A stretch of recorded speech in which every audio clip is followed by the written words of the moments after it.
Welcome, low ego action heroes. This is Debbie Levitt from DeltaCX.com. We're a full service CX and UX agency, and a question I get from time to time, or something I hear, is, hey Deb, I've heard you say that our jobs are full of conflict and we need to be lawyer-like, a lawyer-like advocate, and we have to be very resilient. This sounds a little scary. What is all this conflict about? So if you haven't worked in UX yet or for very long, you may or may not know that our jobs tend to have a lot of conflict in them. Very often we are looking to drive the customer experience, the user experience. We're looking to do our user-centered design, our research and architecture and design and testing, and come up with what are the best solutions and executions of these solutions based on what we've learned about users and customers and their needs and tasks and motivations and fears and steps and workarounds and knowledge. But very often at our companies, someone else has a different idea. Hey, I thought we would do it this way. Hey, I thought we would rip off this competitor. Hey, I'm the stakeholder and I like it this way.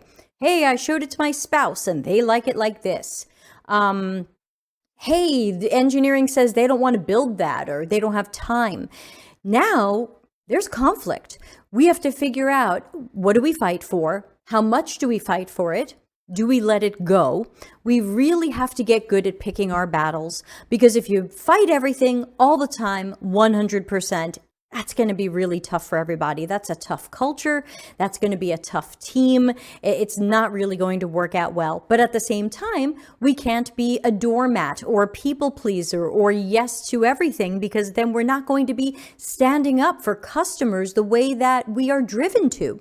So it's a little hard to find that happy medium, but I do want to warn people that there is a lot of conflict in UX jobs, especially because a lot of our teammates who don't work in CX and UX think they can do what we do. And very often they want to do our work. They want to make decisions in our domain. They want to overrule us or circumvent us. So that's why I always remind people that there's important personality traits. You can see a couple of the other things we've done here on personality traits. There are some really important personality traits that are going to, I think, make or break some people's UX careers, because while you may have talent or skill for the thing you want to do, the research, the architecture, if you also don't have those personality traits, if you tend to take things very personally, if you hold a grudge, if you are not a good fighter, if you are not resilient, if you pick too many battles or the wrong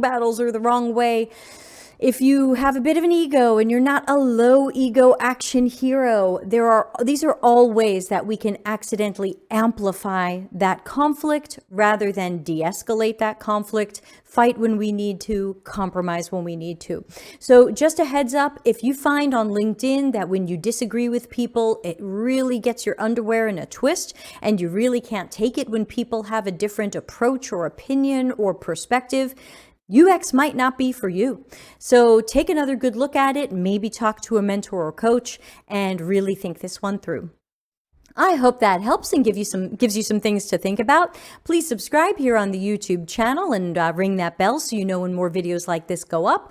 We've also now, we're streaming on Twitch, so you can find that at deltacx.com, all written out.